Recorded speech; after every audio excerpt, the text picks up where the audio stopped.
So this last summer, the boys and I decided to take a 50-acre piece of ground and turn it into a hunting paradise.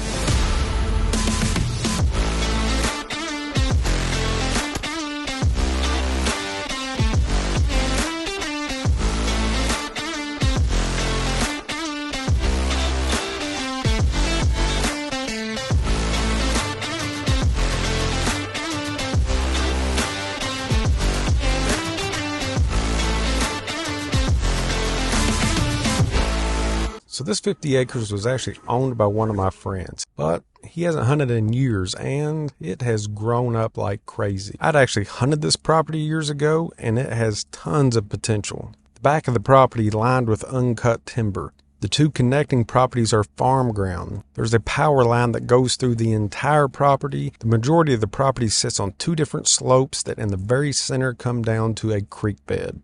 And then on the opposite side of the power line, there's a small pond. This property could easily hold 4 different stands, giving us some different choices of where to hunt depending on weather. So we had the property, we had the plan. Now what to do with all of this brush. And I mean, this stuff is thick. This was old strip ground that everything grew up at the same rate.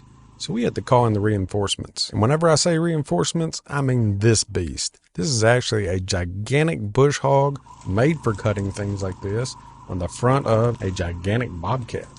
So in the very center of the property, there was an old shooting lane, and we decided to start there. As soon as I got out of the truck on day one of clearing, I could hear this monster from half of a mile away. The blades spinning created this wild sound, kind of like high gusts of wind in a storm. Now, I've been around bush hogs my whole life, but this one was a little bit different. It was actually made for cutting down up to 8-inch trees. And I really didn't understand whenever he first told me like how it actually worked, but after I watched for a while, it was plain to see. So the front of this massive bush hog was open, so the blades actually would come out past it and would cut down trees, limbs, things like that. He would kind of take things down in sections unless he could get on top of it, and then he would just drop this beast straight down. And I said the exact same thing that you're saying right now. I know at least 1,000 times. I need one of these things. I need one of these things in my life.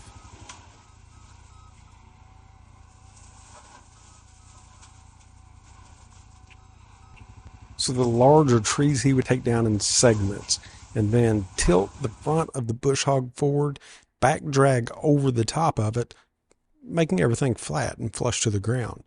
Now, there were a ton of large pieces still left. You can see them flying out of the machine there. We had to pick those up and burn them. Okay, so check this out. This shows you this thing's power. That is an 8-inch tree, or at least it was. Now, this is what I was talking about with the larger trees. So after he would get them down, he would drive back over, tilt the front of the bush hog down, and then back drag. That would allow the exposed blades in the front just to rip everything to shreds, bringing that back down to level. So you can see where the old tripod stand used to be and how you could actually see nothing out of it. I mean, literally nothing but a wall of trees.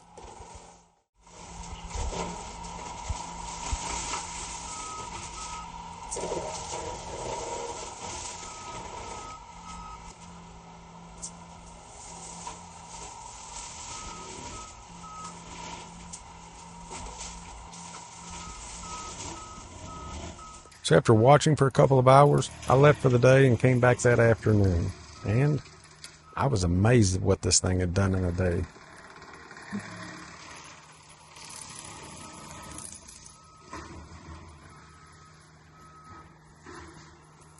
Our first shooting lane, which happens to be in the center of the property, was now open and ready for business. So instead of just one lane that went straight down the middle like it was before, he cleaned all of that up and we actually made different offshoots that went in different directions. This would give us a clear view in pretty much any way that we would look. Now with our center lane open, it was time to head back to the back of the property. And whenever I say the back of the property, I'm talking about the part that connects to the big woods. Like I mentioned in the beginning, this was actually old strip ground, so all the trees are pretty small. But in the back of the property, there's a lot of uncut timber. And that uncut timber attaches to over 150 acres of uncut timber. So here's an overhead of where we just finished working and where we're going to start working. You see that little rooftop there? That's actually an old deer stand. So our plan is to make two different runs. One that's actually going to be going down the edge of the big woods, and then another one that's going to kind of kick off to the side, leaving, kind of like an island of woods in the middle. So this is the actual view from that old deer stand. And again, as you can see, it's pretty worthless right now. So he's just getting started for the day on this area and going to town. I mean, to be honest, really, I could just sit out there and watch this thing work all day. I mean, look at that. That's crazy. It just exploded that tree. Now check this out. This is again what I was talking about, how he would take it down in sections. See how he's cutting those trees up? And then he'll drag back over the top of them, turning them into nothing. Again, as much as I wanted to stay out there and watch all day, I was right in the middle of a big woodworking project in the shop and had to get back to work. But knowing what he had achieved the first day, I was super pumped to get back out at the end of the day to see what he had gotten done. And this is what I drove up to. I mean, this is looking awesome. We've got the 2 lanes just like we wanted. It's all going downhill to an actual creek bed. That creek bed empties out into an old pond bottom. The dam is broken, but still there's reeds everywhere, which will make a perfect bedding area. So to the right we have the big woods. To the bottom of this valley we have the reeds and we have the creek bed. We have our 2 lanes that we had wanted. We have the little island of woods set up in the middle. And to the left is some thicker brush. And I don't actually show it in this video, but later on we actually dig a water hole close to our new stand. So there's one more thing left to do.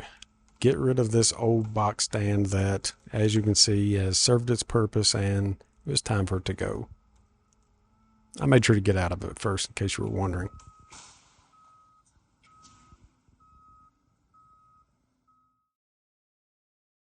So we have now taken a complete grown-up mess that you could not see 15 feet in front of you and turned it into this. Now you can see the potential that I was talking about.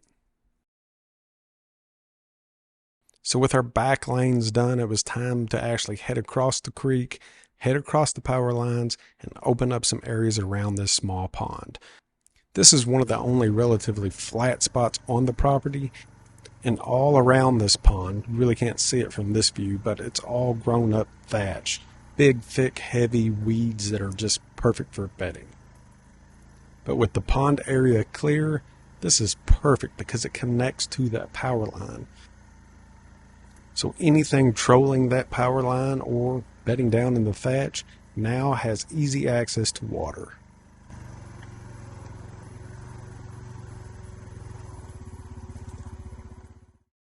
And again, from this view, you can kind of see what I'm talking about. So we have woods back up to this pond, the power line running right beside it, connecting to some larger timber. And to the right is all of that thatch that I was talking about. And there were several acres of that we made sure to leave untouched. So now with our pond area cleared, we're going to head over to what I'm calling the bottoms. So at the very front of this property, the slopes get really steep, and it's actually the start of this creek bed. I was still working whenever he moved over to this area, so I did not get footage of what it looked like before, but just think back to the other areas that you saw. This looked the same. I mean, you couldn't throw a rock in any direction for 5 feet without hitting a tree. What made this so perfect was that it was a pinch point with natural resources. So it had water, it had thatch and bedding all around it. And the beast turned it into another perfect place to hunt. So after 5 days of work, the beast had done its job, turning this overgrown piece of property into several new places to hunt. And while he was out there, I had him to create a network of trails. So now all of these new hunting areas were now connected in some way, allowing us to travel from one spot to another without actually having to walk all the way around the property. And an added bonus is most of these trails actually follow the creek bed. And I'd asked him to keep as much of the canopy as he could. So later in the year, the deer had actually started to use these cut paths as their traveling routes. And just to kind of show you how these trails went, at the very beginning of this clip, I was actually in the center of the property on the four-wheeler traveling towards the bottoms. And this day wasn't just a joyride, I was actually out there for a reason. This was the first step of starting our food plots in all of the new areas. I needed something that could literally grow on a rock, so we went with rye. And at this point I just realized during that whole last clip, going through the trails, I actually had my spreader on and I was spreading rye all the way down the new trail.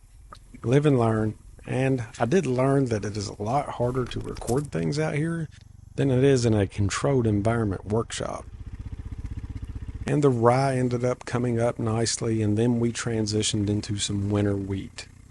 And as it got closer to hunting season, we planted our oats. Those came up nicely and brought in several nice deer. I actually wanted to throw some buckwheat into the mix, but I could not find it anywhere. For some reason, there was a shortage of buckwheat. But we had generated plenty of high-protein food sources during antler growth, as well as plenty of options to choose from later in the year when the rest of the greenery started to die off. So we continued to work this property all summer long and into the fall. We added fresh water sources closer to new stands. And speaking of new stands, we decided to put 2 new redneck stands on the property, one in the bottoms, and we actually built a sled for that and brought that in on a trailer. And then for the back of the property, we waited for the hottest days of the year and then assembled a tower stand where the old stand used to be. So all in all, this was a lot of hard work, and it's a lot of hard work to keep it maintained. We're already planning for the new year and what changes that we'll make just based on what we have observed from this year. We made sure to monitor all of the different deer movements from all of the different areas, several trail cams. Honestly, we just thought that this was going to be a learning year, an observation year on how everything moved through this property. But to our surprise, we saw hundreds of deer, tons with great potential. We were even able to take a few wall hangers, but you'll have to tune into the next episode to see that.